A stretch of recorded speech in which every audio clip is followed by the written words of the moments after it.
모셔보겠습니다. 교회에서 그 역사적으로 부활절을 크게 지킨 이유가 바로 그 준비하는 과정에 있다는 것입니다. 바로 사순절이라는 것입니다. 이 사순절 기간을 통해서 예수 그리스도의 십자가의 희생을 음미하면서 마음속에 묵상하면서 예수 그리스도의 십자가 희생은 곧 우리를 대신한 것이고 그 예수를 그리스도를 믿는다고 하는 것은 바로 나 위해서 십자가에서 그 먼벌을 희생당하셨다는 사실을 믿는 것에 있습니다. 그래서 예수님과 함께 나의 옛사람도 십자가에서 죽었다는 그 믿음, 예수님의 십자가에 연합돼서 믿기 전에 나의 옛사람은 예수님이 대신 죽으신 죽음으로 말미암아 나도 죽었다는 이 믿음을 가는 것입니다. 일찍이 사도 바울은 나는 날마다 죽노라 하는 그런 고백을 고린도전서 15장에서 부활에 관한 말씀을 증거하면서 결론적으로 한 얘기입니다. 부활은 누구에게 주어지느냐? 죽는 자에게 주어집니다. 부활은 죽은 다음에 주어지는 것이죠. 예수님이 십자가에서 운명하시고 장사 지낸 지 사흘 만에 부활의 영광을 얻으셨습니다. 어떤 사람은 예수님도 당신이 다시 살아날 줄 알고 죽으신 게 뭐 그렇게 힘들었겠냐라고 말하는 사람도 있지만은 예수님의 십자가는 고통입니다. 우리가 십자가에 피 흘림이라는 말을 많이 쓰거든요. 그냥 심장마비로 죽은 것도 아니고 쇼크받아 죽은 것도 아니고 뭐 간이 아파 죽은 것도 아닙니다. 예수님은 피 흘려 죽으셨어요. 이 사실을 우리가 잊어서는 안 됩니다. 피를 흘리려면 어떻게 되느냐?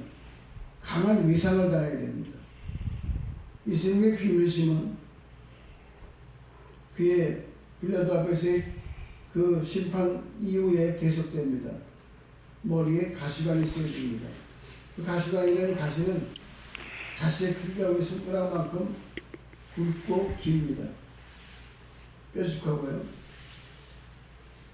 제 지방서 목회할 때 그 가시, 우리가 그 이스라엘에 가서 가시를 직접 못 봤다 하더라도 탱자나무로 생각하면 비슷합니다. 그 제가 풍기라는 지역에서 목회를 한 시간을 했는데 풍기는 사과나무가 많고 또 이 인삼밭이 많아요.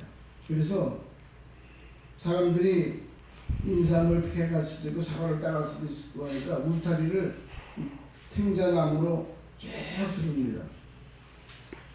그 탱자나무를 왜 두르냐면 보니까 탱자나무가 이 쭉쭉 잘 자라는데 가시가 커요. 줄기는 손가락만큼 가느다는데 거기에 뭐 줄기 굵기에 못지않게 가시가 많이 들어가 있습니다. 이 사람들이 특히 아이들이 그 인삼밭이나 무슨 사과밭에 접근하기 힘들도록 그렇게 한 거죠. 제가 예수님이 그 머리에 가시가 쓰셨다면 제가 그쪽 교회에서 설교할 때 그 탱자나무로 관을 만들었다는 것을 연상을 하라고 얘기를 했던 기억이 납니다.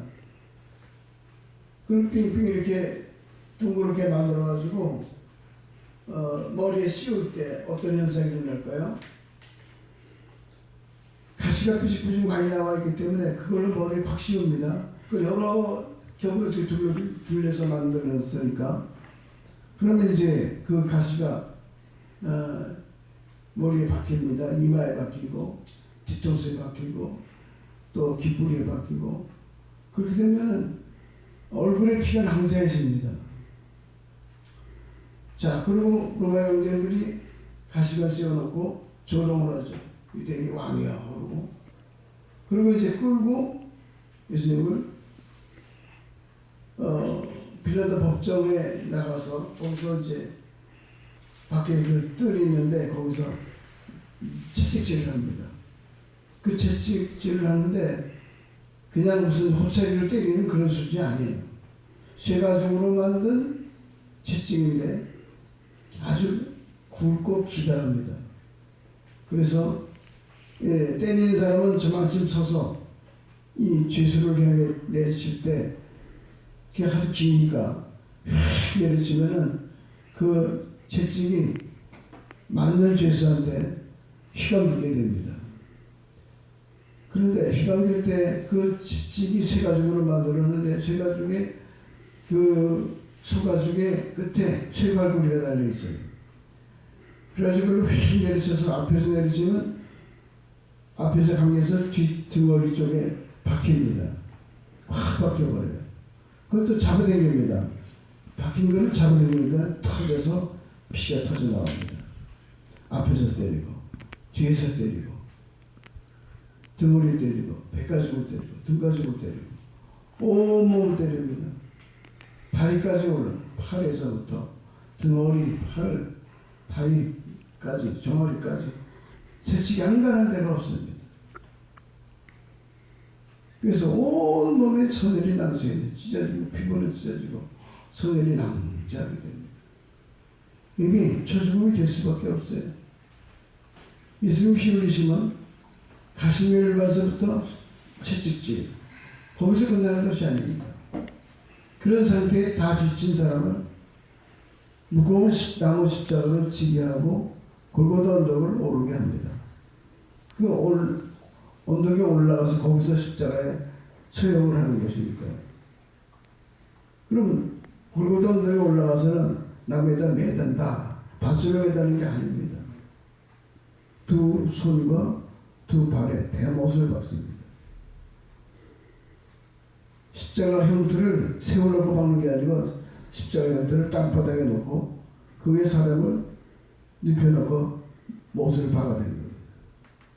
꽝 박아대는데 손 바닥에 박는 게 아니고 손 등에 박는 것도 아니고 손목에 박습니다. 피가 나고 동맥이 찢어지고 뼈가 상합니다. 으스러집니다. 두 손, 그 다음에 두 발을 겹쳐놓고 발목 부분에 대못을 박아댑니다. 그 고통은 이루 말할 수가 없는 거죠. 예수님도 사람의 몸을 입으신 상태에서는 식사를 안 하면 배가 고픈 것이고 피곤하면 잠이 드는 것이고 때리면 아픈 것이고 피가 나는 것이고 대못이 박으면 정신을 잃을 정도로 몸이 고통이 오는 것이죠. 누구 때문에 그런 고통을 당했느냐? 저거 채찍에 맞음으로 병남을 입었도다. 그 모노와는 그냥 이 힐링의 나온 치유의 치유. 그 우리의 그 아픔을 인간이 갖는 모든 육체적 고통을 예수님이 대신하셨다는 것이고 인간이 죄에 대한 형벌을 예수님이 대신 그렇게 고통 속에 받으셨다는 것입니다. 그러니까 예수님이 우리 위해서 십자가 못 벗겠다라고 하는 것에서 피 흘림을 우리가 생각할 수가 없는 거예요. 자, 가시관, 채찍질, 그리고 대못에 박힘. 그 맨 마지막에는 또 이 로마 병정이 죽음을 확인하기 위해서 그런지 창으로 옆구리를 찔러대요. 이 피와 물까지 다 섞여야 됩니다. 우리 위해서 육체적인 고통을 다 당하시고 피와 물을 다 쏟으시는 그런 죽임을 당하신 것입니다.